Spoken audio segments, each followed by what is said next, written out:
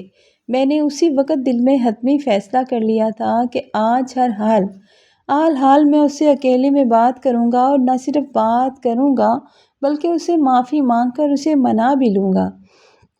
میں خود کو سنبھالتا ہوا اس کے کمرے کے باہر گیا اور دروازہ نوک کیا۔ اندر سے اس کی مدھم سی آواز آئی کہ آ جائیں۔ میں کمرے میں داخل ہوا اور جا کر اس کے سامنے بستر کی ایک سائڈ پر بیٹھ گیا۔ میرے بیٹھتے ہی اس نے اپنا رخ دوسری طرف موڑ لیا تھا، جیسے وہ میری طرف دیکھنا بھی نہ چاہتی ہو۔ سرد لہجے میں بولی کہ آپ بتا دیتے، کوئی کام تھا آپ کو؟ میں نے شرمندگی سے نظریں جھکا کر کہا، صوفیہ، میں تم سے اپنے ماضی کے رویے کی معافی مانگنا چاہتا ہوں۔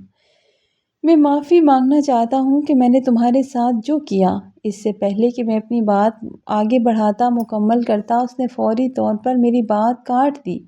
کہنے لگی کہ میں آپ کو معاف کر چکی ہوں، میرے لیے کوئی اور حکم ہو تو بتا دیں۔ میں اس کی اس قدر جلدی اور بے نیازی سے بات کرنے پر دنگ رہ گیا تھا۔ میں نے کہا کہ حکم کی بات نہیں ہے صوفیہ، میں سچے دل سے چاہتا ہوں کہ اب تم مجھے معاف کر دو۔ مجھ سے بڑی غلطی ہو گئی تھی کہ میں تمہیں چھوڑ کر چلا گیا اور تمہیں ریجیکٹ کر دیا۔ مجھے تمہارے ساتھ ایسا سلوک نہیں کرنا چاہیے تھا، لیکن قسمت کے لکھے کو کون ٹال سکتا ہے؟ تب وہ یکدم سے میری طرف پلٹی، اس کی آنکھوں میں ضبط کے آنسو چمک رہے تھے اور وہ تلخ لہجے میں بولی، آصف صاحب، میں کوئی کھلونا نہیں ہوں کہ جب آپ کا دل چاہا تو آپ نے اٹھا کر پھینک دیا، اور اب آپ کا دل چاہ رہا ہے کھیلنے کو تو آپ دوبارہ میرے جذبات کے ساتھ کھیلیں۔ میں آپ کو اس بات کی کبھی اجازت ہرگز نہیں دوں گی۔ میں مانتی ہوں کہ میں آپ کے معیار کے مطابق بالکل نہیں تھی۔ آپ ایک حسن پسند مرد تھے اور میں حسین نہیں تھی، لیکن مجھے صدمہ اس بات کا ہے کہ کاش آپ اس دن ایک بار رک جاتے، مجھ سے بات تو کرتے، میری اس طرح تذلیل کر کے نہ جاتے۔ میں آپ کی محبت میں خود کو بدل دیتی، اور سچ تو یہ ہے کہ میں آج بھی وہی ہوں، وہی کالی کلوٹی صوفیہ۔ تو پھر آج میں آپ کو اچانک بہتر کیسے لگنے لگی؟ آپ نے سب کی نظروں میں مجھے سوالیہ نشان بنا دیا اور اس طرح بے قدری کر کر چھوڑ کر چلے گئے۔ وہ اس قدر کاٹ دار اور برہمی انداز میں بول رہی تھی کہ میں اس کے سامنے بیٹھا شدید شرمندہ ہو رہا تھا اور میرے حلق میں میرے الفاظ اٹک رہے تھے۔ میں نے تڑپ کر اس کے آگے ہاتھ جوڑے اور کہا کہ خدا کے واسطے مجھے معاف کر دو صوفیہ، میں اپنی ہی نظروں میں گر چکا ہوں۔ بس یہ میری قسمت میں لکھا تھا کہ مریم نے میری زندگی میں آنا تھا۔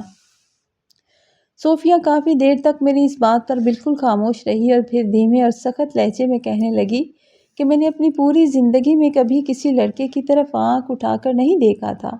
ہمارے گاؤں کا ماحول بہت سادہ اور مٹی سے بھرا ہوا تھا، اور مجھے پتا ہے کہ شہر اور گاؤں کے ماحول میں بڑا فرق ہوتا ہے۔ وہاں پڑھائی لکھائی کا بھی کوئی خاص رواج نہیں ہوتا۔ بے شک میں آپ کے شایان شان نہیں تھی، لیکن میں اللہ سے یہی دعا کرتی تھی کہ میری زندگی میں کوئی ایسا مرد آئے جو صرف اور صرف میرا ہو، مگر آپ کے دل میں تو اب مریم رہتی ہے، اور میں اپنی باقی کی ساری زندگی اب کسی سمجھوتے یا کسی کا بدل بن کر نہیں گزار سکتی۔ بہتر ہوگا کہ آپ جلد سے جلد میرے بارے میں کوئی حتمی فیصلہ کر لیں اور مجھے آزاد کر دیں اور اپنی زندگی اپنی مرضی سے گزاریں۔ اور وہ یہ تلخ بات کر کے کمرے سے باہر نکل گئی اور میں وہیں بت بنا بیٹھا اسے جاتا ہوا دیکھتا رہا۔ اگلی صبح جب گھر کے تمام لوگ سو کر اٹھے تو کسی کے گمان میں نہیں تھا کہ صبح کیا ہونے والا ہے۔ صوفیہ بغیر کسی کو بتائے خاموشی سے اپنا تمام سامان سمیٹ کر گھر چھوڑ کر چلی گئی تھی۔ جب اماں اٹھیں اور انہوں نے دیکھا کہ صوفیہ مہمان خانے میں نہیں ہے بلکہ گھر میں کہیں بھی نہیں ہے اور اس کا سامان بھی غائب ہے، تو پورے گھر میں شور مچ گیا تھا۔ صوفیہ کے جاتے ہی جیسے گھر کا تمام نظام درہم برہم ہو کر رہ گیا۔ نہ وقت پر ابا کی دوائیاں مل رہی تھی، نہ باورچی خانے میں وہ پہلی جیسی نفاست رہی تھی، اور نہ ہی ساتھ کو سنبھالنے والا کوئی تھا۔ اماں اور ابا کو اس کی شدید کمی محسوس ہونے لگی، کیونکہ وہ اس کے عادی ہو چکے تھے۔ پورا گھر ویران لگ رہا تھا اور میں اس کی اس طرح اچانک روانگی پر شدید پریشان ہوا، اور اسی پریشانی کے عالم میں مریم کے گھر والوں کے پاس پہنچ گیا تھا۔ میں نے ان کی والدہ اور بہنوں سے صاف اور ٹوک لفظوں میں بات کی، کہا کہ میری اہلیہ بہت اچھی اور اعلیٰ ظرف خاتون ہیں۔ میں ہی دل کا برا نکلا تھا، میں اس طرح انہیں چھوڑ کر چلا گیا تھا۔ میرا سعد میرا سگا بیٹا ہے، میں اسے سینے سے لگا کر پالوں گا۔ آپ مریم کی چھوٹی بہن ہیں اور میرے لیے میری بہنوں کی طرح ہیں۔ میں آپ کو اپنی منکوحہ بالکل بھی تصور نہیں کر سکتا۔ زبردستی کے جوڑے ہوئے رشتے کبھی نہیں جڑتے۔ میری ماں نے میری مرضی کے بغیر زبردستی میرا رشتہ کیا تھا اور میں نادانی میں اسے اسی طرح چھوڑ کر پردیس بھاگ گیا تھا، لیکن اب میں اپنے بچے کا سچا محافظ ہوں۔ میری باتیں اور خلوص دیکھ کر مریم کے گھر والے خاموش ہو گئے اور انہوں نے میری بات کو سمجھ کر سعد کے معاملے میں اپنے تحفظات کو ختم کر دیا تھا۔ وہاں سے فارغ ہوا تو گھر آیا تو اماں نے بتایا کہ صوفیہ کی ماں کا فون آیا تھا اور انہوں نے بتایا ہے کہ صوفیہ واپس گاؤں چلی گئی ہے اور اب کبھی اس گھر میں نہیں آنا چاہتی۔ وہ چاہتی ہے کہ تم اسے آزاد کر دو کیونکہ اس نے اپنے ماں باپ سے معافی مانگ لی ہے۔ یہ سنتے ہی میرے پیروں تلے سے زمین نکل گئی اور مجھ سے رہا نہ گیا۔ میں نے سیدھا اپنے ماموں کے گاؤں جانے کا فیصلہ کر لیا تھا۔ جب 2 سال بعد میں پہلی بار اپنے سسرال اور ماموں کے گھر پہنچا تو ماموں اور ان کے گھر والوں نے مجھے دیکھ کر شدید ناگواری سے عجیب سے منہ بنائے تھے اور مجھ سے کسی نے صحیح سے سلام بھی نہیں دیا تھا۔ پرانی رنجشوں کی وجہ سے سخت سرد مہری دکھائی گئی تھی۔ میں نے تمام تر غرور اور تکبر کو ایک طرف رکھ کر ان سے اپنے ماضی کے رویے پر معذرت کی، التجا کی کہ میں اپنی اہلیہ صوفیہ سے ایک بار ملنا چاہتا ہوں۔ اول تو اس کے گھر والوں نے ملوانے سے منع کر دیا، لیکن جب صوفیہ کو پتہ چلا کہ میں آیا ہوں تو اس نے کہا کہ ٹھیک ہے، میں آخری بار ان سے مل لیتی ہوں۔ جب صوفیہ میرے سامنے آئی تو میں نے اپنے دونوں ہاتھ جوڑ دیے۔ میری آنکھوں میں آنسو آ گئے تھے اور میں نے تڑپ کر کہا تھا کہ صوفیہ مجھے معاف کر دو اور خدا کے لیے گھر واپس چلو۔ تمہارے بغیر وہ گھر اتنا بڑا بالکل ادھورا اور ویران لگتا ہے۔ اس گھر کو گھر تم نے بنایا ہے۔ صوفیہ نے سنسان نظروں سے میری طرف دیکھا اور سرد لہجے میں کہنے لگی، آصف صاحب، جو کام میں وہاں کرتی تھی نا، وہ کام تو کوئی بھی ملازم کر سکتا ہے۔ میرے بغیر آپ کے گھر کے کام نہیں رکیں گے۔ میں نے نادم ہو کر کہا کہ کام تو نہیں رکیں گے صوفیہ، لیکن وہ پورا گھر تمہارا عادی ہو چکا ہے۔ اور سچ تو یہ ہے کہ اب اس گھر کے ساتھ ساتھ میں بھی تمہارا عادی ہو چکا ہوں۔ تم مجھے یوں بنا بتائے اچانک کیوں چلی گئی؟ میں تم سے معافی مانگنا چاہتا ہوں اور یقین کرو کہ میں دل سے شرمندہ ہوں۔ میری بات سن کر صوفیہ کی آنکھوں میں ضبط کے آنسو تیرنے لگے اور وہ گہرے دکھ کے ساتھ پھٹ پڑی۔ کہنے لگی، آصف صاحب، آپ کو کیسا لگا جب میں بغیر بتائے چلی آئی؟ اب آپ کو اندازہ ہوا ہوگا کہ کیسا لگتا ہے جب کوئی آپ کی اور آپ کے خاندان کی تذلیل کر کے یوں منہ موڑ کر چلا جاتا ہے اور آپ کی ذات پر سوالیہ نشان بن جاتا ہے۔ آپ کو ذرا احساس ہے کہ میں نے وہ وقت کیسے گزارا ہے جب میرا شوہر نکاح کی پہلی رات مجھے دیکھ کر بھاگ گیا اور لوگوں کے سوالوں کے میں نے کیا کیا اور کیسے کیسے جواب دیے، کیسی کیسی باتیں اور طعنے میں نے سہے ہیں۔ مجھ پر کیا قیامت گزری ہے یہ آپ نے کبھی سوچا نہیں۔ کم از کم آپ مجھے میرا قصور تو بتا کر جاتے۔ وہ زاروں قطار روتے ہوئے اپنے سارے گلے شکوے کر رہی تھی اور میں اس کے سامنے سر جھکائے شرمندگی کے سمندر میں ڈوب رہا تھا۔ میں نے اس کی آنکھوں میں آنکھیں ڈال کر انتہائی عاجزی سے کہا تھا کہ صوفیہ، اگر میں محض خوبصورتی کے لیے شادی کرنا چاہتا تو دنیا میں اب اور بھی بہت سی لڑکیاں ہیں۔ عورتیں ختم نہیں ہو گئیں اور مریم کے گھر والے آج بھی اپنی خوبصورت بیٹی کا رشتہ مجھے دے رہے ہیں، لیکن اب میں بدل چکا ہوں۔ اب میں تمہارا دل سے کرتا ہوں۔ تمہارا دل اور تمہاری سوچ اتنی خوبصورت ہے کہ اس نے مجھے اندر سے بالکل بدل کر رکھ دیا ہے اور مجھے جو سکون تمہارے وجود سے نظر آنے لگا ہے اور مجھے تم پر اتنا قابل بھروسہ ہے کہ میں اپنی سب سے بڑی خوشی یعنی اپنے معصوم بچے سعد کے معاملے میں بھی تم پر آنکھیں بند کر کے یقین کر سکتا ہوں، اعتبار کر سکتا ہوں۔ خدا کے لیے مجھے ایک بار موقع دو اور مجھے معاف کر دو اور میری زندگی میں واپس آ جاؤ۔ صوفیہ نے میری آنکھوں میں سچی ندامت اور خلوص دیکھا تو اس کا صبر اور ظرف جیت گیا اور اس نے مجھے معاف کر دیا تھا۔ جب صوفیہ کو میں اپنے ساتھ لے کر واپس گھر پہنچا تو میری ماں کی خوشی کا کوئی ٹھکانہ نہیں تھا۔ انہوں نے ہم دونوں کو گلے سے لگا لیا اور ان کی آنکھوں سے خوشی کے آنسو بہہ نکلے تھے۔ اس کے بعد ہماری زندگی نہایت خوشگوار اور پرسکون انداز میں گزرنے لگی تھی۔ وقت کے ساتھ ساتھ اللہ تعالیٰ کی طرف سے صوفیہ کے ہاں کوئی اولاد پیدا نہ ہو سکی۔ شادی کو کتنے سال گزر گئے، لیکن صوفیہ نے سعد کو ہی اپنی سگی اولاد سے بڑھ کر ممتا دی اور اپنا بیٹا بنا کر پالا۔ میں نے بھی اپنی پوری زندگی میں صوفیہ کو کبھی اس بات کا احساس نہیں دلایا کہ ہماری اپنی کوئی اولاد کیوں نہیں ہوئی، اور یوں ندامت، صبر اور سچی محبت نے ہماری زندگیوں کو خوشی سے بھر دیا، اور مجھے بھی اندازہ ہو گیا کہ ظاہری خوبصورتی سب کچھ نہیں ہوتی، اصلی خوبصورتی تو انسان کے اندر کی خوبصورتی ہوتی ہے۔